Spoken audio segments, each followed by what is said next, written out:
আসসালামু আলাইকুম। রেসিপি শুরু করার আগে একটা ছোট্ট প্রশ্ন। 28 তারিখ সকাল 8টার ভূমিকম্প কে কে টের পেয়েছেন?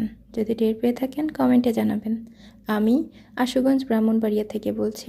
চলেন এখন রেসিপিতে ফিরে যাই। আপনাদের সকলের পছন্দের ফুলকপি রেসিপি।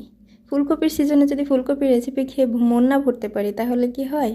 তো শুরুতেই আমি পেঁয়াজটাকে ভেজে নিয়েছি, ভেজে উপর থেকে আলু আর ফুলকপি দিয়ে দিয়েছি। গতবার আমি শুধু ফুলকপি ট্রাই করেছিলাম, এবার আলু দিয়ে দিয়েছি। আলু দিলে আরও বেশি টেস্টি হয় বলেছিলাম, তো আমি সবসময় এভাবেই করি। তো যেটা হয়েছে যে আলু দিয়ে লবণ, হলুদ আর কাঁচামরিচ দিয়ে আমি সিদ্ধ বসিয়ে দিয়েছি। অল্প একটু পানি দিয়েছি কারণ ওই যে আলু দিয়েছি এই জন্য।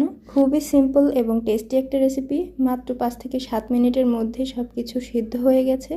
আমার মেয়েটার খুব পছন্দ। ও কোনো সবজি খায় না, কিন্তু ফুলকপি দিলে ভাতের থেকে ফুলকপিটা বেশি খায়। আর এটাই শুধু ও পছন্দ করে, এই জন্য এই রেসিপিটা আমি বারবার করি। তো এখন হচ্ছে এর মধ্যে ডিমটা দিয়ে দেবো। ডিমটা দিয়ে নেড়ে চেড়ে এর মধ্যে এখন শুধুমাত্র ধনেপাতা দিয়ে নেড়ে চেড়ে উঠিয়ে নেব। আর লবণটা আমি আগেই চেক করে নিয়েছি, সব কিছু পারফেক্ট ছিল।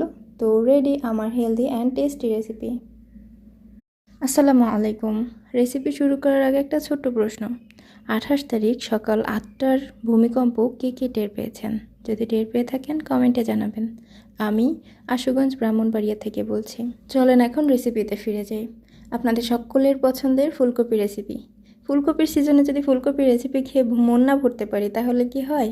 তো শুরুতেই আমি পেঁয়াজটাকে ভেজে নিয়েছি, ভেজে উপর থেকে আলু আর ফুলকপি দিয়ে দিয়েছি। গতবার আমি শুধু ফুলকপি ট্রাই করেছিলাম, এবার আলু দিয়ে দিয়েছি। আলু দিলে আরও বেশি টেস্টি হয় বলেছিলাম, তো আমি সবসময় এভাবেই করি। তো যেটা হয়েছে যে আলু দিয়ে লবণ, হলুদ আর কাঁচামরিচ দিয়ে আমি সিদ্ধ বসিয়ে দিয়েছি। অল্প একটু পানি দিয়েছি কারণ ওই যে আলু দিয়েছি এই জন্য। খুবই সিম্পল এবং টেস্টি একটা রেসিপি। মাত্র 5 থেকে 7 মিনিটের মধ্যে সব কিছু সিদ্ধ হয়ে গেছে। আমার মেয়েটার খুব পছন্দ। ও কোনো সবজি খায় না, কিন্তু ফুলকপি দিলে ভাতের থেকে ফুলকপিটা বেশি খায়। আর এটাই শুধু ও পছন্দ করে, এই জন্য এই রেসিপিটা আমি বারবার করি।